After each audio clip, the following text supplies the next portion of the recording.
নমস্কার বন্ধুরা, মনের হ্যাংলা চ্যানেলে সকলকে জানাই স্বাগত। আশা করি সবাই ভালো আছেন। আজকে আপনাদের সাথে খুবই সাধারণ একটি রেসিপি শেয়ার করব। খুব চেনা একটি রেসিপি। এই রেসিপি কম বেশি প্রায় সকলেই বাড়িতে করে থাকেন। এই রান্নাটির জন্যে আমি এখানে ছোট ছোট সাইজের ট্যাংরা মাছ ব্যবহার করেছি। মাছগুলো কিন্তু বাজার থেকেই আমি কাটিয়ে এনেছিলাম। বাড়িতে এনে ভালো করে ধুয়ে কিন্তু পরিষ্কার করে নিয়েছি। মাছগুলো ধোয়া হয়ে গেলে আমি এর মধ্যে কিছুটা নুন আর হলুদ মাখিয়ে আধ ঘন্টা মতন রেখে দেবো। এবারে কড়াইতে সর্ষের তেল নিয়ে তেলটা গরম হলেই কিন্তু মাছগুলো দিয়ে ভালো করে আমি ভেজে নেব। হ্যাঁ, একটু সাবধানে ভাজতে হবে, কারণ ট্যাংরা মাছ কিন্তু তেলে দিলে একটু ফাটতে পারে।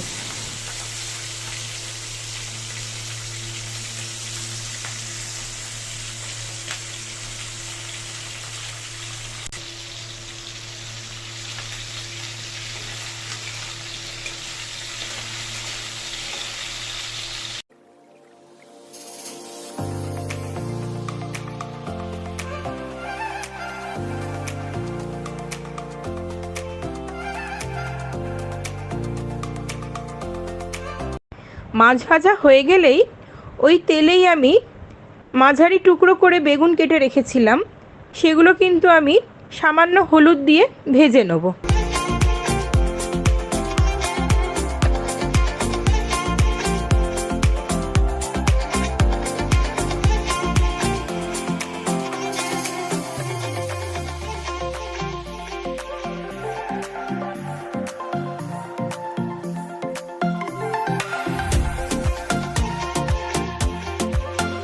বেগুন ভাজার পর কিন্তু তেলটা একটু কমে এসেছিল, তাই আমি আরেকটু তেল দিয়ে আমি কিছু স্লাইস করে আলুও কেটে রেখেছিলাম, সেটাও আমি ভেজে নেব।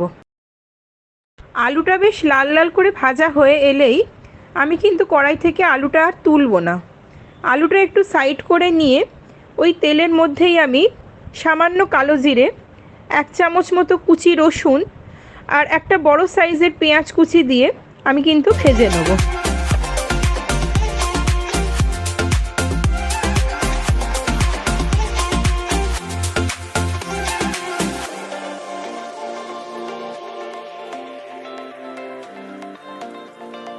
পেঁয়াজটা একটু নরম হয়ে আসলে একটা মিডিয়াম সাইজের টমেটো আমি কুচিয়ে রেখেছি, সেটাও দিয়ে দেবো।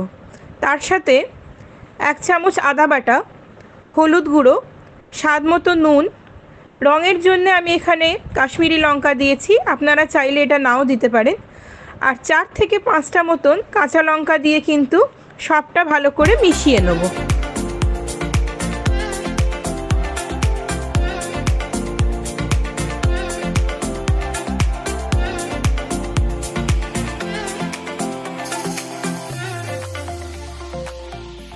অল্প একটু জল দিয়ে আমি পুরো ব্যাপারটা কিন্তু একটু ভালো করে কষিয়ে নেব।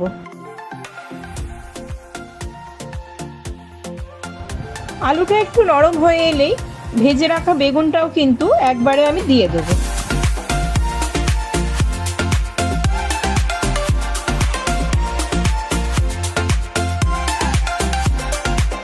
এই পর্যায়ে কিন্তু আমি গ্যাসের ফ্লেমটা মিডিয়ামে রেখে আরও কিছুটা জল দেবো। জলটা একটু ফুটে এলে কিন্তু সব মাছটা আমি দিয়ে মিশিয়ে দেবো। 3 থেকে 4 মিনিট মতন হলেই কিন্তু প্রায় হয়েই আসবে।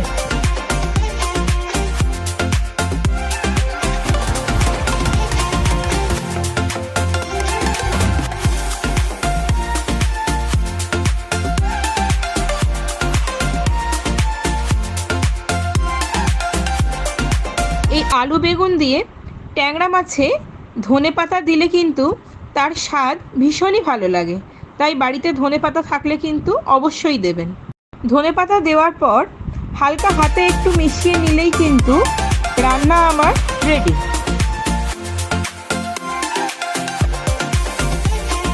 গরম গরম ভাতের সাথে শুকনো মেখে খেতে কিন্তু এই রান্নাটি অসাধারণ লাগে। তাই দেরি না করে আপনারাও বাড়িতে বানিয়ে ফেলুন আর এই রান্নাটি ভালো লাগলে কিন্তু অবশ্যই আমাকে কমেন্ট সেকশানে জানাবেন।